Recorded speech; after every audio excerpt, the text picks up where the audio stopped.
Good morning, everyone. I'm Kristen O'Neill. I'm the Business Development Representative for Automation Alley, and this is my first time doing the intro, so forgive me if I miss things and go back and forth a little bit. I wanted to thank everybody for coming this morning. Just to give you a little bit of an overview of Automation Alley, if it's the first time you've been here, we are a networking and membership organization focused on Industry 4.0. So we help strengthen supply chains by connecting technology with the manufacturing sector to increase automation and make sure we do it in a way that's smart and makes sense. We have these tech takeovers every Wednesday morning, and we would love for you to join us whichever Wednesdays you guys are available. I would like to introduce Damian Geffert. He is with RSM. RSM is the 5th largest tax audit and consulting firm, and he's going to do a presentation on blockchain. All right. Thank you, everybody, for having me. Everybody have a good drive in today? Yeah, I passed 2 accidents that were 10 cars or more coming in on 696 from out Milford, so it was a good morning. I was asked to speak today on blockchain, and the quick intro into where we're going with this, I just want to put this in scale. A few weeks ago, I was out in Silicon Valley doing a roundtable on blockchain for one of the high-tech groups out there. There were probably 400 or 500 people in attendance. The average net worth was probably in the hundreds of millions of dollars. They were all private equity, venture fund, angel capitalists. On the panel with me was one of Richard Branson's blockchain evangelists, the lead blockchain person for Experian and some others. And the reason I'm mentioning that is not to, kind of toot my own horn. It was kind of cool, I'll be honest. There were 3 billionaires in the first 2 rows. I asked them for money. It's the idea that the people that have the concept of what blockchain is and what it's doing, they're all in. There's no hesitation. The phrase we get from them is they view it as disruptive of a technology as the internet was. What's funny is a lot of people have a really inherent understanding of the internet now. A lot of people seem to forget, like in the late 90s, the misconceptions of people trying to understand what the internet was. I don't know if you guys remember, before the dot-com bubble, there were acquisitions going on where people were like, oh, do you have a web page? Oh, that's awesome, we want to acquire you. It was like this big magical thing that we all now take for granted, but at the time, it was hard to understand, even though it was extremely disruptive. Blockchain is squarely in that area right now, almost like the mid-90s understanding of the internet. It's an extraordinarily powerful disruptive technology that very few people really understand. So what I walk through today, a quick intro on me. I'm going to do a blockchain overview where what I'm going to try to do is differentiate blockchain versus cryptocurrency. Because right now, the biggest misconception is every time we mention blockchain, somebody immediately interprets it as we're talking about Bitcoin or Litecoin or Ethereum or Onion Coin or all the other million currencies out there now. I'm going to talk about both of them just so you can understand how they're related, just to allow me later in the conversation to pull the blockchain piece out. So if you can understand how they're tied together, you can also understand how blockchain is really an independent entity compared to cryptocurrency. We've got a late start here due to the weather. I really only wanted about 60 minutes of content, or 60 to 70, and really more Q&A after that. We're going to be a little bit compressed potentially on that. What I'd ask is don't wait until the end on your questions. If I blocked time at the end for Q&A, if we ask it during the session, more power to you. So this was meant to be strictly 90 minutes-ish. I've got nowhere to go but here, so if we go long, so be it. It's completely up to you. So again, introduction on me. My name is Damian Geffert, common family spelling. I head up the security and privacy services for RSM. So we're about 160 people nationally out of my group. Everything from ethical hacking, digital forensics, secure architectures, and then secure strategy, pretty much everything that goes into that. Even though I head up nationally, just out of pure dumb luck, I sit here in Detroit. I'm a native Michigander. I've been here my entire life. I spent most of my adult life in the Department of Defense, and so I traveled a lot, and when I got the chance, I moved back here and made it my home, and I stay here. So a little bit of a benefit locally that I have the entire national apparatus at my command, but I'm in your backyard. My background, I've spent half my career on the forensic side of the house, half my career on the ethical hacking side of the house. So that's a nice way of saying I've pretty much spent half my career either breaking into environments or figuring out who the hell broke into the environment. And over time, as these technologies have arisen, what we see in the security space is I'm actually seeing technologies that actually disrupt what I normally do from a forensics or security perspective. And blockchain is one of those, which is why we're paying so much attention to it. It has a chance to really alter how security, privacy, compliance on top of anything else works. Now, with all that being said, who remembers this? Come on, raise your hand. What is it? Google Glass, wearables. Do you guys remember about 3 years ago, 4 years ago, all for about a hot minute, that this was it. It was going to change the world. Everybody was going to do this. We have to be a little careful. I want to put the caveat out there beforehand. Right now, the consensus is blockchain is going to be this monster new technology coming down the pipe. That's the same hype that's been attached to several different technologies that have come and gone. This one is probably a little bit more likely than some of the others, but all of this needs to be taken with a grain of salt. All of the geeks are very excited about this right now. For people on the business side, be aware of it, understand what's coming, stay a little bit hesitant until, you don't have to be on the bleeding edge. In a lot of cases, you just have to know when this is going to impact you, and basically when does it hit critical mass where you're like, no, this is legitimate now and I have to react. The whole goal of this session isn't to make you an expert and convince you to jump in with both feet right now. It's for you to understand and start keeping this on your eyesight. Keep it in your line of sight, so as you see it approach, you know when the right time it is for it to start to apply to you. But we're a very pragmatic group. We always want to flag this as this hype that's around this. While it seems more likely than anything else we've run into since the internet at large, we've also run into different versions of this that have come and gone with basically barely a hiccup.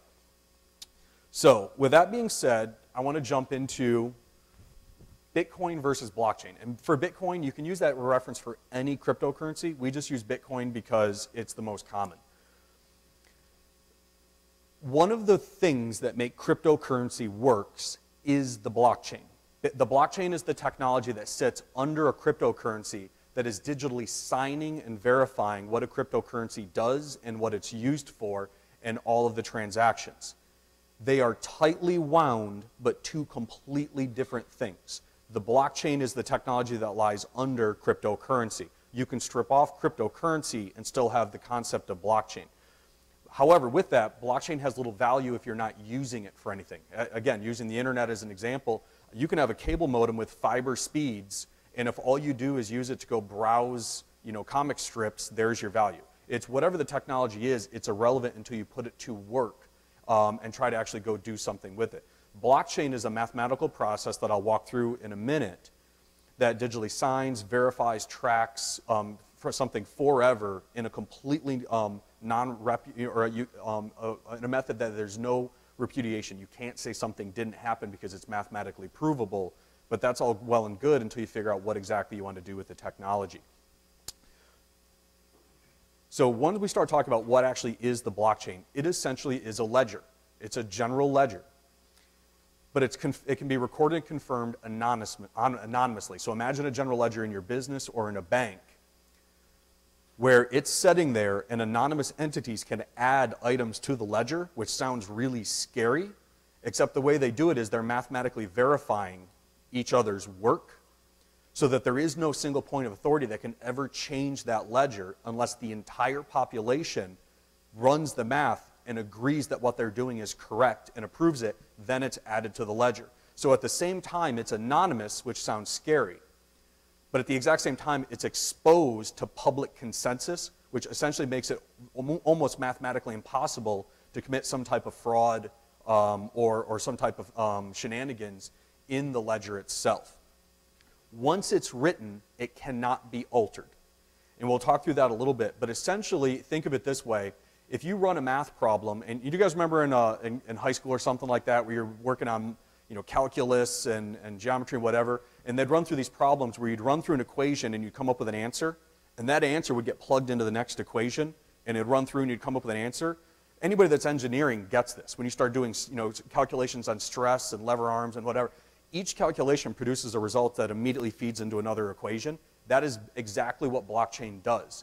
Once the group comes through and solves an equation, that number gets fed into the next equation. I can't then alter it because if I ever go back and try to manipulate the numbers, all the equations that came after that somebody ran a validation, they could say that all of those are wrong because this number that was different. So essentially, once it's written and it's mathematically verified, it's there forever.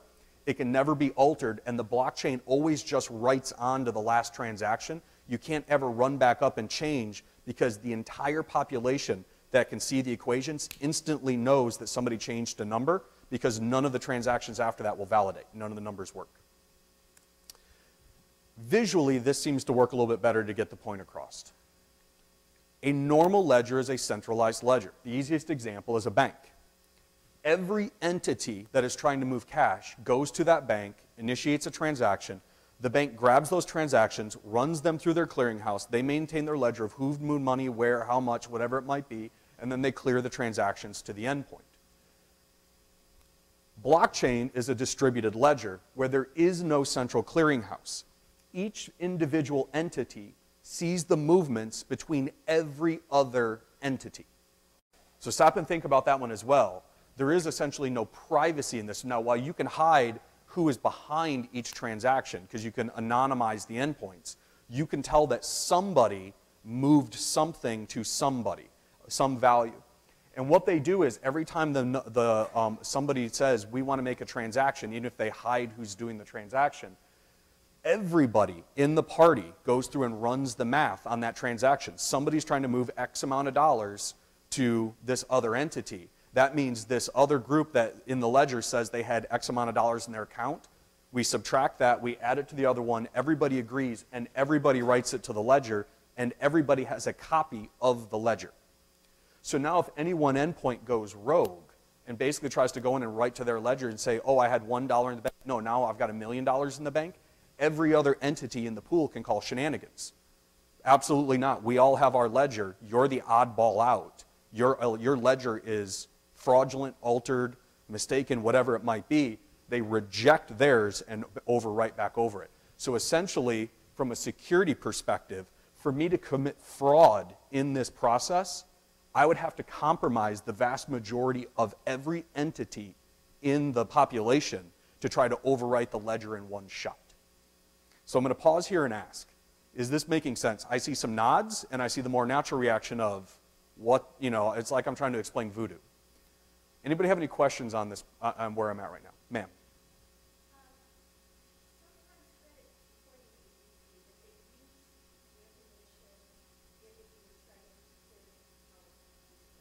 Yep.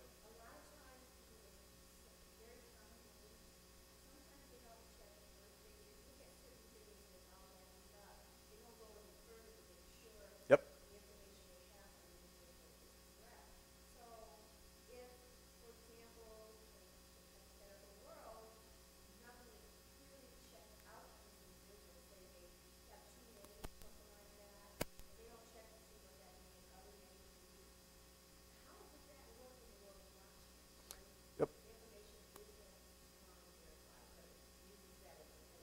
It's a great question.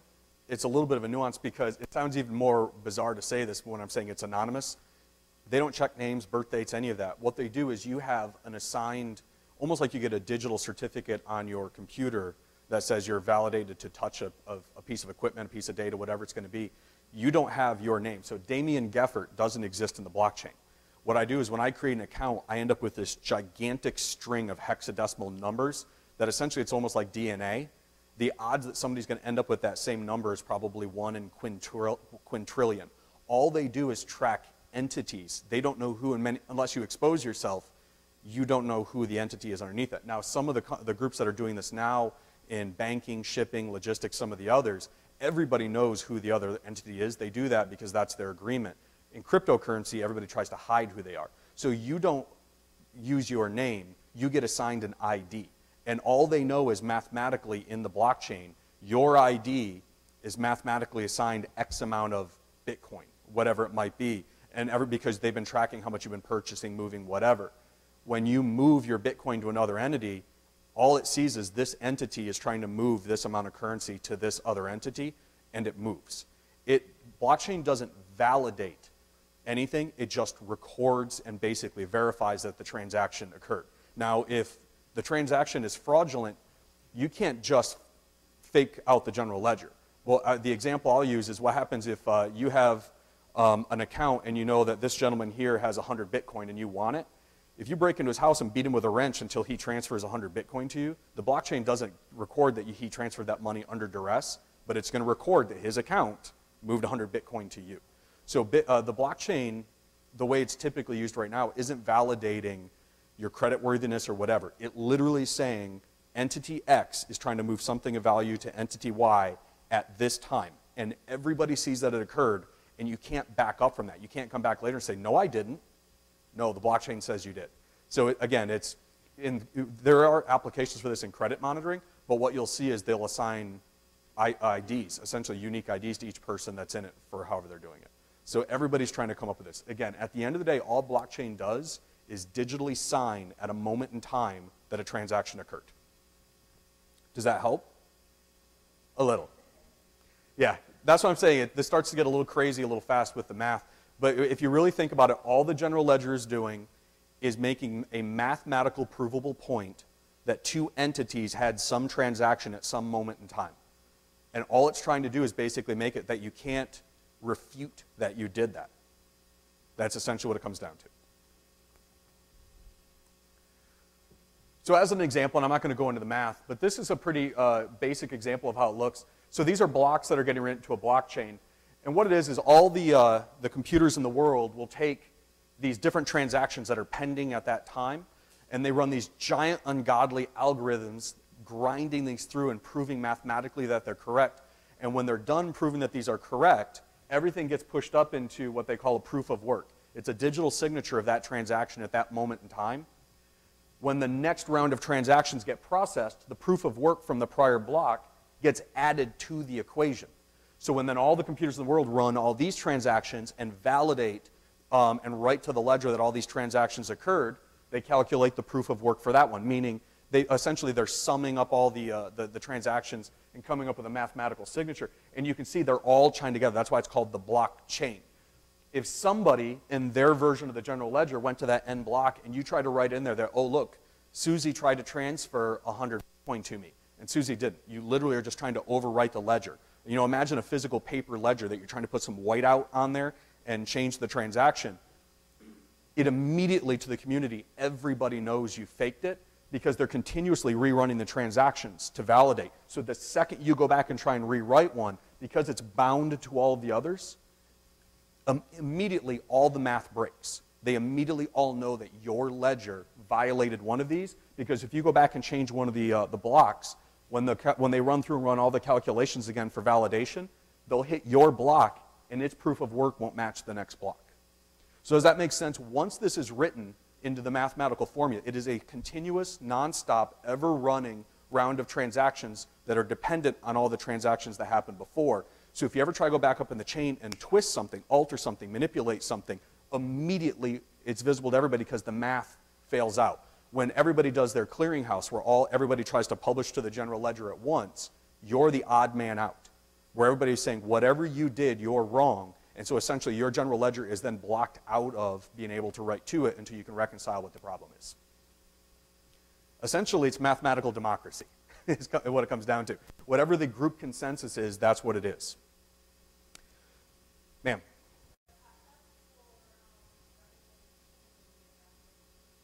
Yeah, it all depends on what blockchain you're using. And at this point, there's hundreds of different blockchain technology out there that people are trying to use. The reconciliation process happens a little different between all of them.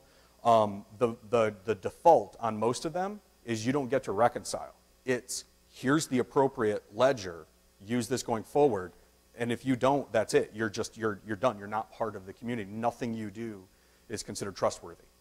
And so that is the normal reconciliation process. The only time we've seen people that deviate from that is, I'll talk about it later, obviously there's a computational cost every time you run through this, and there can be a delay on how long it takes a transaction to clear. Every time now and then we see some of the ones that are trying to get ultra fast. It's a mathematical computing term called a race condition, meaning all the people that are trying to solve the problem at once, if they solve it at different times, you'll look like it doesn't match up. And what they'll do is they'll try and go through a reconciliation process. But the normal process is, again, because the ledger is mathematically provable, if your ledger's wrong, it's wrong. It's just a very binary concept. If you have a copy of the ledger and everybody's supposed to have the same copy, and suddenly yours is wrong, there is no question. It's fix it, use the published one. And that really just kind of blows people's mind, but again, we were talking about Bitcoin, the cryptocurrency. If you participate in Bitcoin, and you do mining and other stuff, and you use your home computer to try and play in Bitcoin, you will download a copy of the entire general ledger that underlines Bitcoin onto your personal computer. You will have the literal entire history of Bitcoin, every transaction that has ever occurred, sitting on your computer. Because as you start to clear transactions, whatever, trying to mine Bitcoin, and we're not going to go into that, your computer needs to run through all of those, all of that blockchain to make sure it can mathematically calculate the endpoint, and when you're participating in the community, it's validating everybody else's work too. So it's really bizarre for people to wrap their head around, but every single one of you ends up with a copy of the general ledger, and then every one of you is checking everybody else's work. So the question we normally get on this one as people start to wrap their head around, why would you use a blockchain? So a blockchain, again, at the end of the day, all it is validating mathematically that a transaction happened at a point in time. We have people say, well, why wouldn't you use a single centralized database like a bank's general ledger? You know, for a few of you, the looks on your face that a little bit like, yeah, I'm not buying this. If I go back to the image that had the bank and the blockchain with the central ledger and the distributed ledger, you would point at the central bank ledger and say, why wouldn't I just use that? Pretty much at the end of the day, it comes down to, do you have a central entity that you can trust explicitly? If so, then a database is probably cheaper and faster to do. Blockchain has delays, there's computational overhead, your transactions are publicly written in the ledger, meaning as long as you hide your identity, it's anonymous. But the second somebody can tie your identity on the blockchain to you personally, everything you've ever done is visible. So you guys probably first heard of Bitcoin several years ago when people were using it on the underground market to buy drugs, prostitutes, take out hitmen contracts on spouses and business partners, all sorts of fun stuff. And the reason they were doing that is because they thought that Bitcoin was completely anonymous. And what they would do is they would go through, and there was a way to transfer in the underground market physical cash into Bitcoin. Then they would go out and use Silk Road or some of these other underground sites to order drugs, any other awful thing you can think of. For those of us in the forensics, we're pretty much just numb to it at this point of all the awful things we see. Well, all of that was great at the time, but they didn't understand. They were told it was anonymous. So guess what happens when the FBI and Secret Service and all these others started to get involved?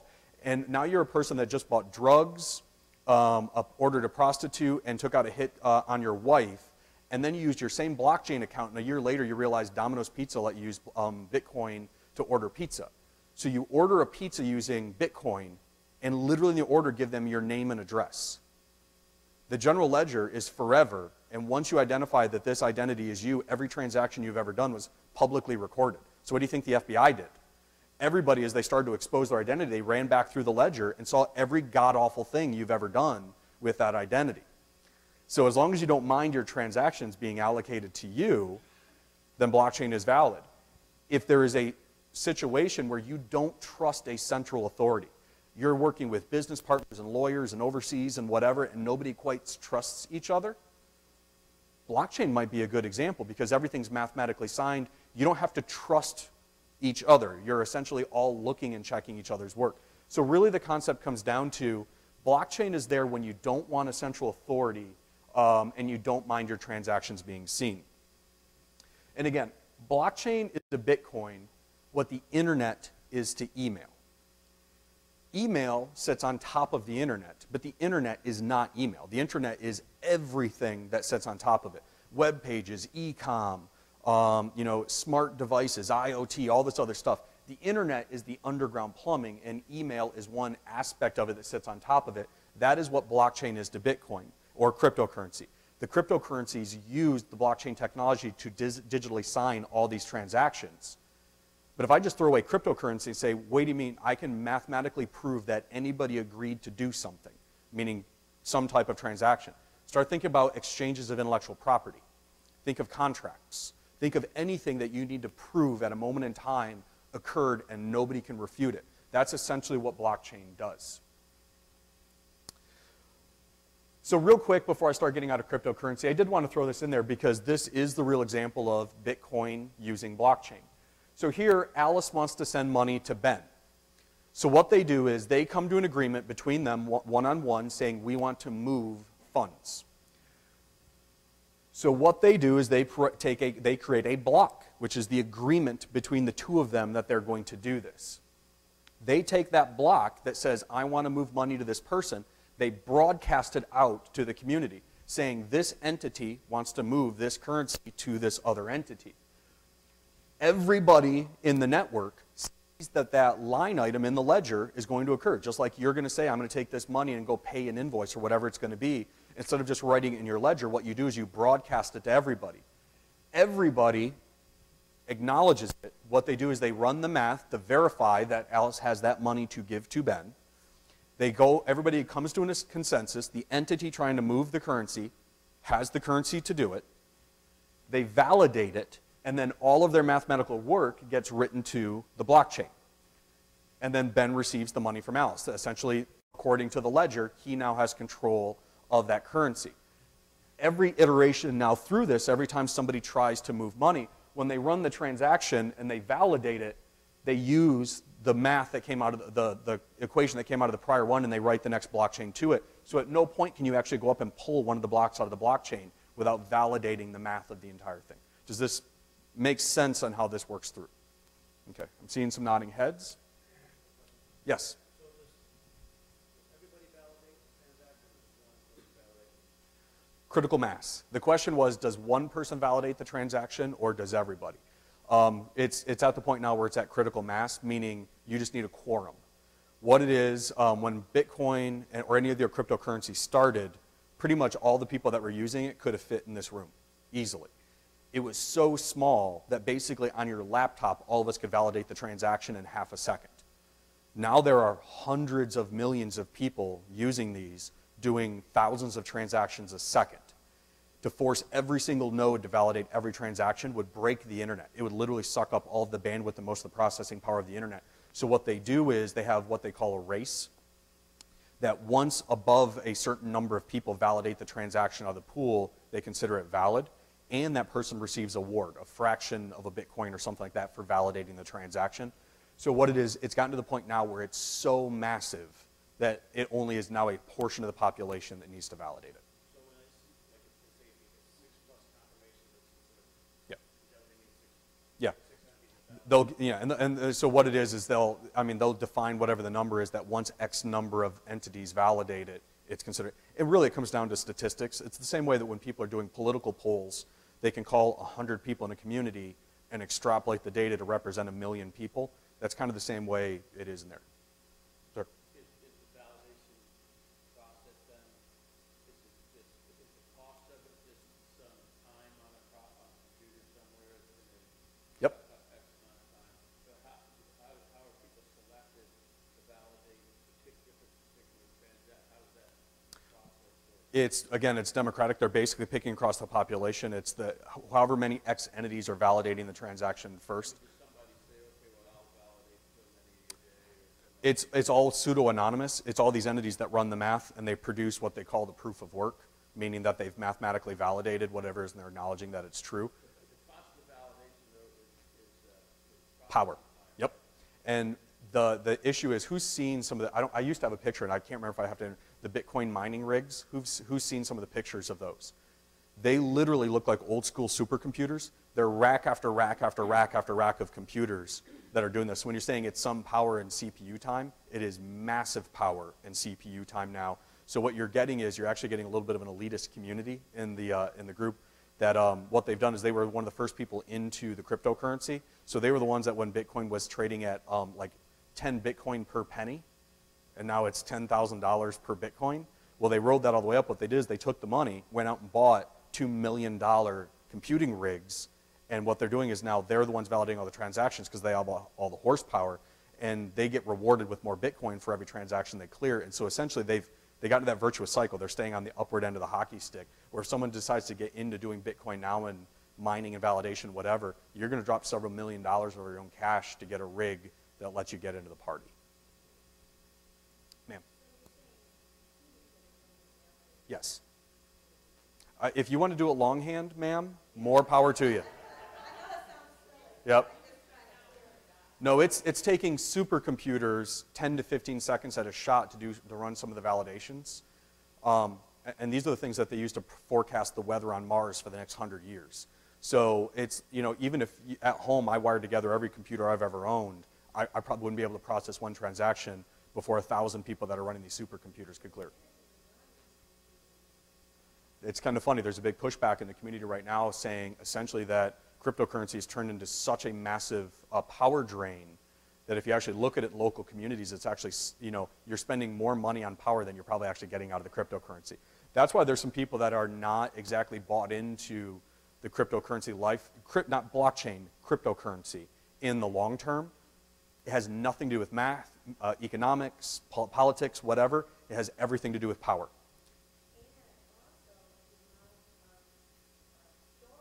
Yep.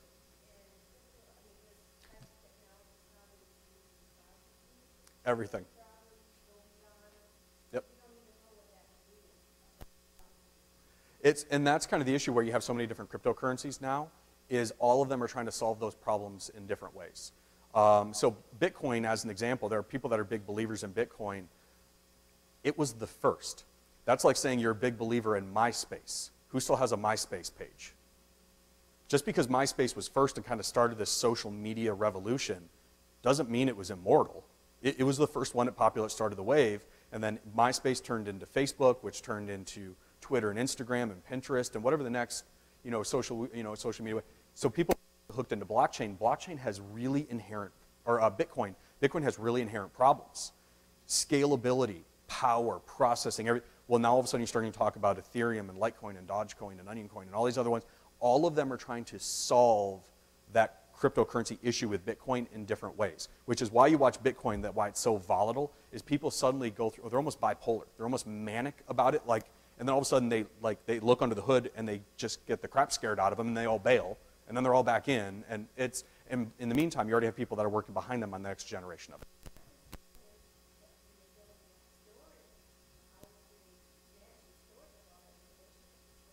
Yep. And that's what some of the other coins are trying to solve. But again, that is inherent to blockchain. So the difference on that one for using it for something else. So what happens if I use it for smart contracts, where I say two entities agreed that they're going to transfer something, and we write the contract to a blockchain, not Bitcoin, that's its own blockchain. Anybody can code up their own blockchain solution. The number of transactions are going to be so low compared to clearing all these financial transactions that are thousands, tens of thousands, hundreds of thousands a second. How many actual contracts are you going to be clearing at any point in time? So blockchain for something like contract signing or transfer of property, if you write up your own blockchain solution for that, it's going to be a much smaller scale than people that are trying to solve currency. So it's a similar technology, but two different things. So really, what do people use this? They buy and sell coins like stocks and commodities. They use it for storing value. Bitcoin's the big one on that one. Computing transactions, Ethereum, people use it like a cryptocurrency. What Ethereum actually does is it gives you the privileges to go clear processing on somebody else's Bitcoin mining rig. So imagine I go and buy Ethereum with cash. You can go in the underground market, take your credit card, or not in the underground market. You can go to the financial markets right now, take your credit card, and buy Ethereum on your credit card. You can then take Ethereum and say to somebody, I have this huge, massive mathematical problem I want to solve for engineering or something, whatever it's going to be. I want to cash in my Ethereum and use your Bitcoin mining rig, which is a supercomputer, to process this massive computational thing for me. So you can basically buy essentially hosted time on their rig and then storing information. We have people that are using stuff like cryptocurrency, whatever, for no other reason than to write information permanently to the blockchain. This was the early entry into smart contracts, where I'm not doing it as an exchange of value. What I'm doing is permanently writing an agreement to the blockchain. So when I'm saying there's a lot of them, this was as of a month ago, there were 1,540 competing cryptocurrencies right now, which sounds bizarre, but how many physical currencies are there in the world? Every country you go to, and some countries have, depending on their political climate, have more than one. So this is not exactly abnormal. You see people essentially trying to create cryptocurrencies for different reasons. I would probably say of that 1,540, probably 1,300 of them are utter garbage. It's people just trying to create cryptocurrency to try and create the next wave of Bitcoin to make themselves a billionaire. So it's a lot of lookalikes. They don't solve any unique problem. They're just lookalikes. Some of them are being created because they're trying to solve a different problem other than what Bitcoin was doing. Bitcoin literally was trying to replicate physical gold. If anybody ever, the mathematical algorithm that underlies Bitcoin on how long it took to generate a Bitcoin. When you hear people saying mining, what they do is they solve these big mathematical complex problems, and when they solve one, they get rewarded with 1 Bitcoin. The guy that created it, the math says a Bitcoin would be produced at the same rate that you traditionally would mine physical gold out of the ground, meaning how often new physical gold is added to the community in the earth is how often 1 Bitcoin would get produced. And so it was a pure store of value, where Ethereum, Ripple, some of these others, they were created to solve other problems. Bitcoin then is created, so wealth then is created through the solution of Yep. the problem. Yes. Can you give me an example of a problem that was solved and how the value was determined? There's what's called the mining algorithm, which is this, so I'm trying to think of a good way to explain it. Listen, man, I got to tell you this real quick. Yep. So just may be helpful or hindrance. I have an IQ of about -4. That's fine. And so in a vocabulary of this terrible. And I'm a recycle redneck and ex-military, so it's, yeah. Kind of really Yeah. My public school education it actually helps me express to people how to do this, because I deal with too many people that have multiple PhDs, and they just assume everybody thinks in multivariable calculus. So I'm going to do this. So with your public school education -4 IQ, what's 2 plus 2? I'm not sure. Yeah. So, okay, now you're trying to purposely make it difficult. So literally, take 2 and double it, 4. Take 4 and double it, 8. Still pretty easy. Take 8 and double it, 16. And then 32, then 64, then 128. And all of a sudden, as each time you solve the exact same equation, the next round gets a little bit harder. And next thing you know, you're at 128, 256. And all of a sudden, you're like, oh crap, where am I now? And you're starting to do it. The first piece is really, really easy. And then it starts getting hard, and then really hard, and really hard, really fast. Bitcoin mining, what they did is they created an algorithm that the first people that were solving the exact same problem first were just cranking Bitcoin out like 1 every second. But of course, every time somebody solved the algorithm essentially reset. Where's the algorithm from? Who asked the question? What is the problem? Who has the problem that needs to be solved to create? I mean, I don't want to go into the massive history of Bitcoin. Essentially, there was a group of people that sat down and came up with a concept for what they thought was a mathematical provable currency. It sounds really bizarre, but if I own a pound of gold, usually you don't keep a pound of gold in your house. It's either sitting in an exchange, a bank, or you have a note in your account saying that you have the rights to a physical pound of gold that sits in Fort Knox. You don't actually have a pound of gold. You have an electronic note saying that you have the rights to that pound of gold. If I just took away the pound of gold and said that there was a mathematical note saying you have the right to 1 Bitcoin, it is absolutely no different whatsoever than saying you have the note to a pound of gold.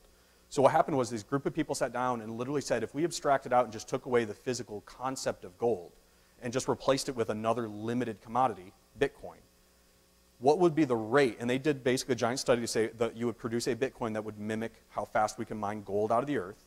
And they said, let's come up with an algorithm that in current computing power would take somebody that amount of time to solve the algorithm to produce a Bitcoin at about the same rate you mine a pound of gold out of the earth. And what happened was every time somebody solved the algorithm would get harder. The next person that would solve it would get a Bitcoin, but the algorithm would get harder. And every time you solved the problem, you got it. Well, it's gotten to the point now that solving the Bitcoin algorithm is essentially trying to calculate the launch trajectory of a rocket to Alpha Centauri. It's this huge, just massively complex process, so it's become exceptionally difficult to mine the next Bitcoin. So really, there aren't very many more that are getting introduced. Now it's at the point where it is a stable currency. Just like there's only so much gold in the world, and people trade because it's a limited, fungible, so when you take currency and you define what is currency, it's limited, it's fungible, it's breakable. So, I just can't magically go make more gold. There's only so much gold. I can break it into pieces, and I can give it to somebody in exchange. All they literally did was say, nobody actually does this with physical gold anymore. All you do is you're exchanging notes, or when the dollar bill used to be tied to gold, you would exchange dollars, which was allocated to an ounce of gold. All they did was just make a mathematically provable process that did that. That's what cryptocurrency is. And I apologize, but we're spending way too much time on cryptocurrency when I was trying to kind of pivot from that to blockchain. So either way, that's just the background on it. So essentially, and this sort of goes right to your point, cryptocurrencies are everything you don't understand about money combined with everything you don't understand about computers. That's what it comes down to. All I really wanted to get out of this section, though, was to explain that what cryptocurrency is one application of the concept of blockchain. This concept that you can have a general shared ledger amongst all involved entities that you can mathematically prove that a transaction happened between two entities. Wrapping this up, this is just to our conversation. We went through 3 eras of currency. Commodity-based, $1 used to be how many ounces of gold?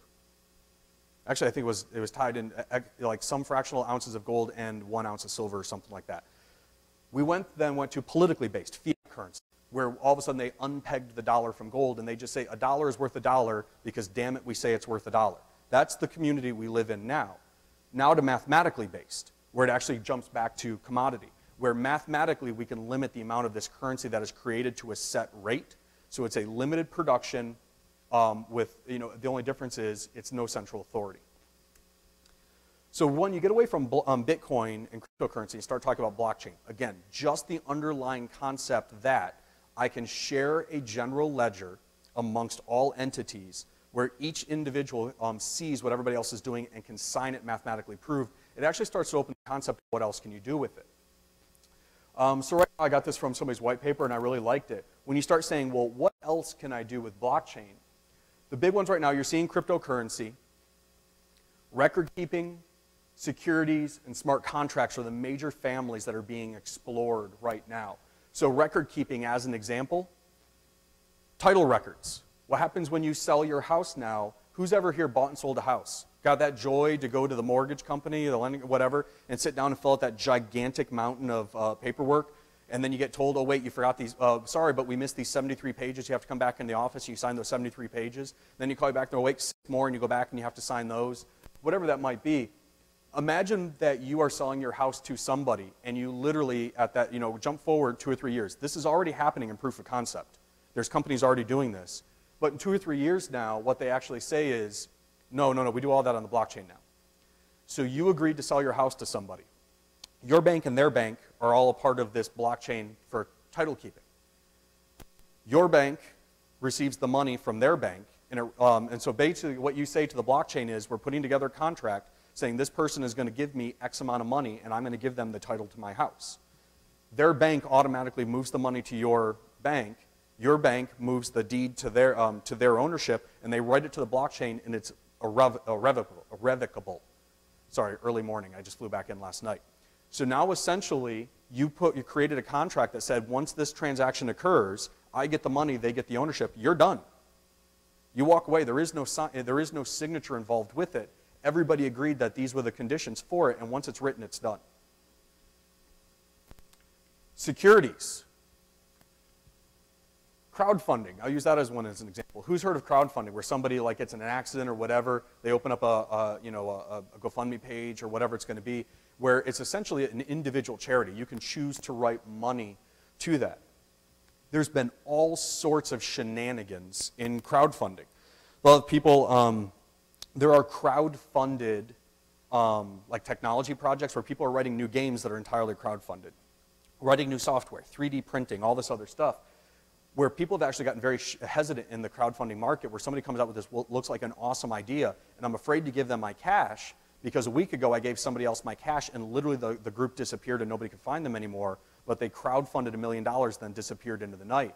What they're using now is they're groups that are using blockchain to sign agreements on what exactly it is you're going to do, and only when you do that thing do my funds become available to you. So what it does is it locks these groups into development cycles that they have to hit the toll gates before your funds become available to them. Smart contracts. It's different versions of kind of what I've been talking through. Escrow is a perfect example. That's why I was talking through kind of like title ownership, notarization, wagers, whatever it might be. Wagers is a fun one. We do a bunch of work for casinos. Very quietly, the biggest proponent for blockchain right now I run into is casinos and gambling and sports books.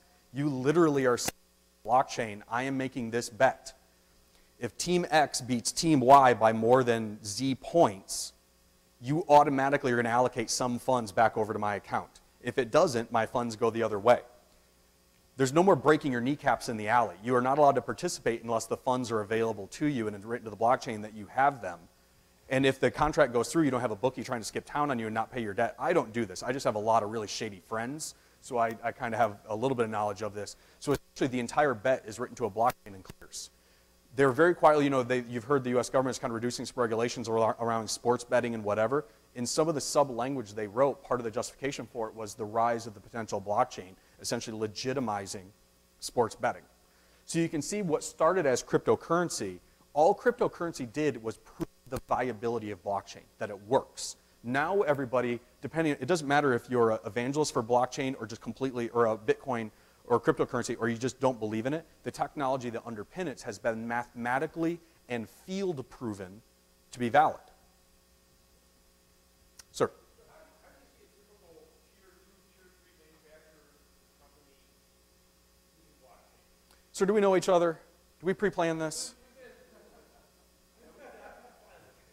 As soon as I get through the next couple slides, that's exactly where I'm going to it. And really, all I was trying to do is describe what the underpinnings are, and then we're going to start talking about what does it actually mean to you? What do you do with it? And again, this is not here to make you as experts in cryptocurrency or blockchain.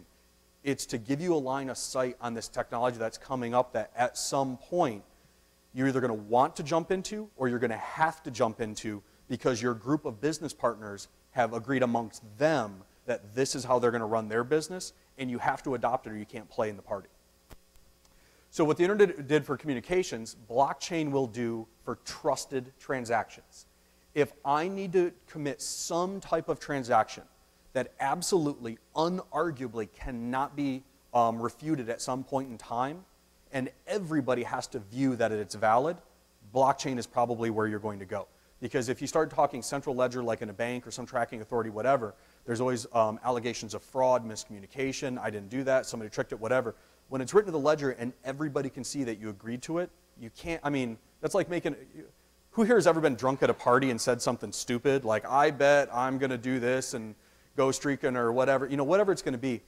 So it's almost like you being at a party and shooting your mouth off and making a bet, and you have 50 of your closest friends that all heard you say it, and then you back out of it later. Everybody knows what you did. So that's essentially what blockchain is. It's the equivalent of you making drunken bets at parties and all of your friends hearing. So here's an example just in general of where this is going to go, and then I'm going to go more some manufacturing specific. So we're going to the value.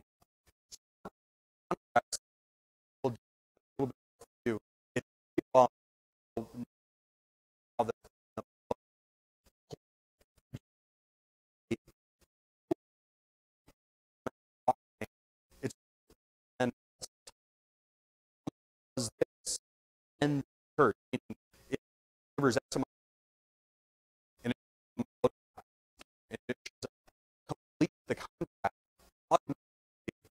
funds that side of the is automatically allocated. So once the contract is automated on the clearing, if the product doesn't show up, then the transaction doesn't occur, and everything is provable. As an example, Hyperledger is a good one for that. I believe that's one they're actually using to track diamonds. Crowdfunding, we already talked through that.